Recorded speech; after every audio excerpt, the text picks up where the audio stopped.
రాసిందగా నుదుటి రాత మార్చుకో, మార్చలేనిదేదీ లేదని గుర్తుంచుకో.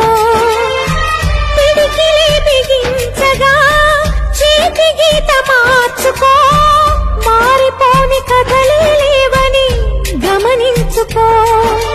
తోచినట్టుగా అందరి రాతను బ్రహ్మే రాస్తాడు, నచ్చినట్టుగా నీ తల రాతను నువ్వే రాయాలి.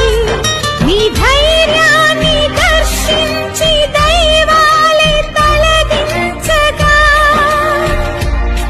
నీ అడుగుల్లో గుడి కట్టి స్వర్గాలే తరలించగా, నీ సంకల్పానికి ఆ విధి సైతం చేతులెత్తాలి. అంతులేని చరితలకి